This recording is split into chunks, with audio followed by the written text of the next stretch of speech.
What's up, everyone? Welcome back to On the Record with the Greensboro Groove, our weekly coaches show.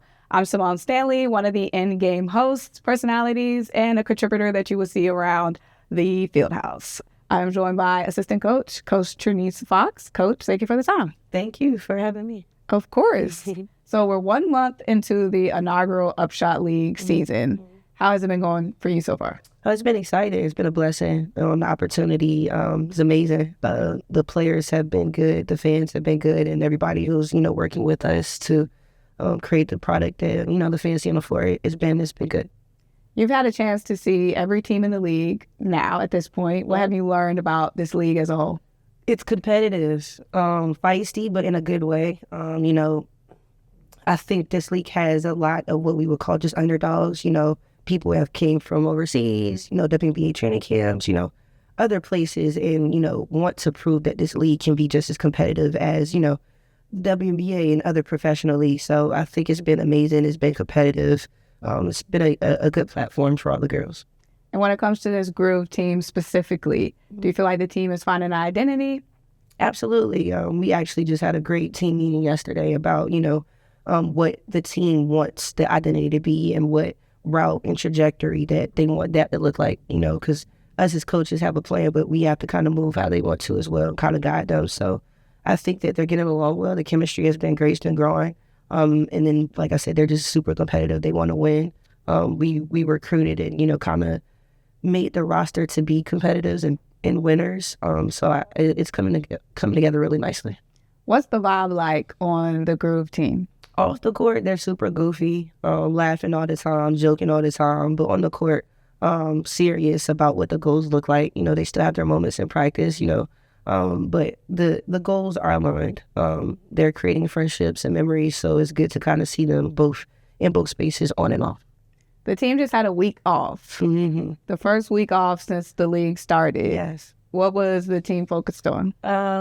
They just needed some rest, some time to see their families. So, cause some people came straight from a WNBA training camp straight here, or straight from overseas in China or Turkey or Israel. They came here. So a lot of them haven't had the opportunity to really sit down and, slow down a little bit. So I thought the break came at a perfect time. And when the team has a break like that and you want them to focus on resting but still staying sharp, how do you balance that? Right. They found a balance. We have a great strength, coach and athletic trainer right now. So they've sent programs home as far as, if you do want, to take some time for yourself to do some stuff at home or in a gym, with a former coach or a trainer. But also we wanted to make sure that they had a mental rest from what this space is. And now going into this next homestand, another back-to-back against Jacksonville. Right. What is going to be the key to get the sweep this time after splitting last series? Right. I think just consistency, and then just we got to find a way just to keep them motivated. I think we've been talking about it the last few weeks. Is hard to play anybody back-to-back. That mental space, like, okay, we just played them yesterday. But like I said, they want to win. That's what they were clear about. No matter if we have 3 back-to-back or 4 back-to-back. So I think they're going to come and be ready for a sweep. That's the goal. What have y'all learned about the Jacksonville team? Jacksonville's good. They're super competitive. They're a little bit older than the group that we have as far as how long that they've been pros on their roster versus ours. So they're super mature, super composed. And I think that they actually helped us get better and, for our girls to see a different, pace on the floor. So it was good to kind of, go 1-on-1. But like you said, hopefully we get to sweep this weekend.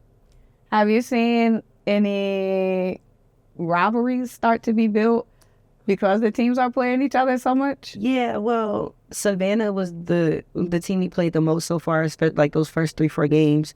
So that created, I think, an instant kind of rivalry because we won both at home and then lost to them in Savannah. So when we played Savannah again, they, the girls went that badly.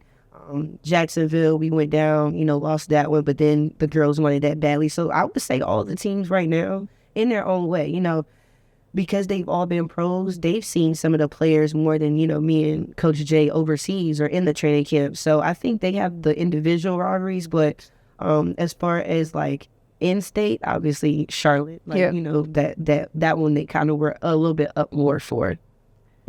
So Diamond Johnson, she was the Groove's Impact Player of the Month. Someone you're very familiar with because you got to coach her in college. What is it like seeing her game translate to the pros like this? That's been good. When we go back and talk about, how we put the roster together, and then me and Coach Jay, we talked about bringing people who are overlooked and have been overlooked and who we thought were good enough to play at the highest level. So as long as we continue to showcase kind of her talents and for her to be coachable and trust us, it's been good. Her, along with, the rest of the players, that's kind of what we're here for, is elevate them and elevate that platform so other coaches at high levels can see them do what we already know they can. And how has it been for you adjusting to the UPSHOT League as a coach? I think it's been good. I've been wanting, an experience in a professional space. So like I said, it's just been a blessing to be here and work with professional athletes. And like I said, just the opportunity to work beside Coach Jay, I'm grateful for it. And then just the league, like you said, the first season, nobody can ever say they did this, outside of the coaches that's in this group now. So it's a great opportunity. Well, thank you so much. We can't wait to see this upcoming homestand against Jacksonville. Thank you. We're now joined by head coach, Coach Washington. Coach, thank you for the time. Thank you for having me. So we literally came right from practice to you. Right from practice. How did practice go? It went well. Practice today was pretty intense. High defensive awareness today. Jacksonville team we're playing coming up is a team that likes to run, and so our defensive awareness is going to be really important. But then also just working on getting our players, back in the groove of things. No pun intended. No pun intended.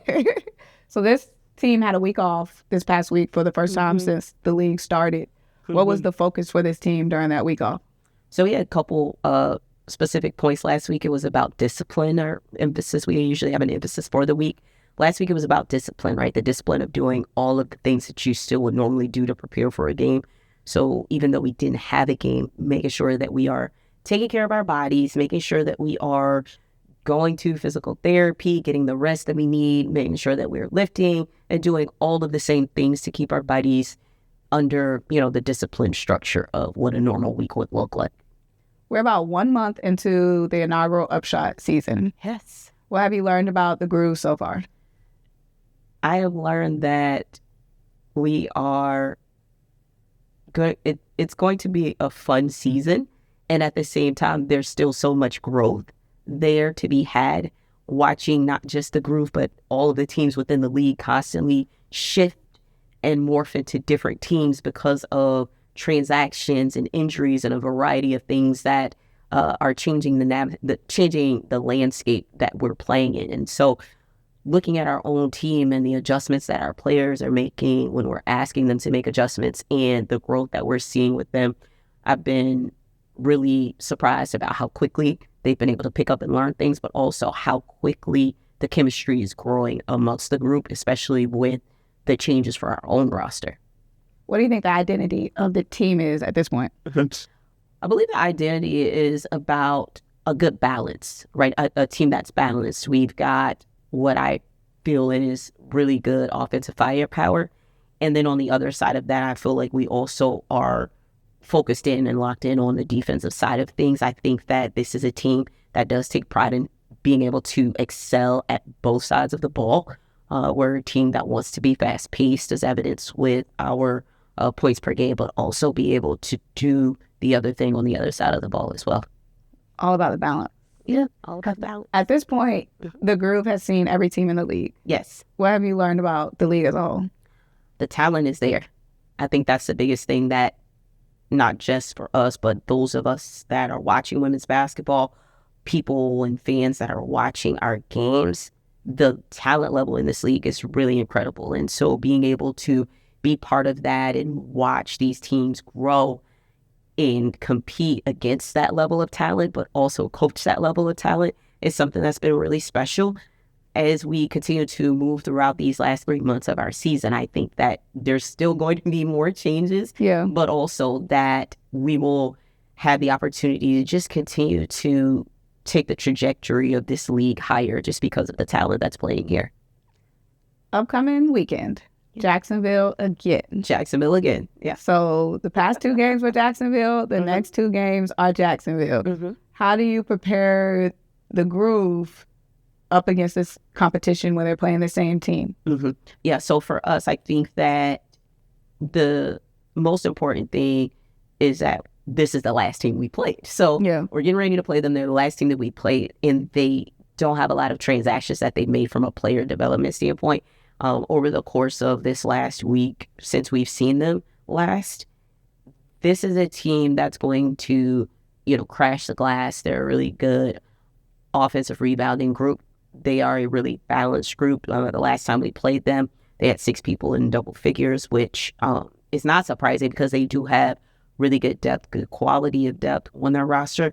But also, like, for us, it's going to be a measure of intestinal fortitude. These back-to-back games are tough for everyone. We were able to, really come out early in the first game that we played them last weekend and do what we needed to do and handle business. And then in the second game, it was more of a back and forth trying to work our way back into, a really good position for late game scenarios. And we were able to do that, but just a couple of lapses.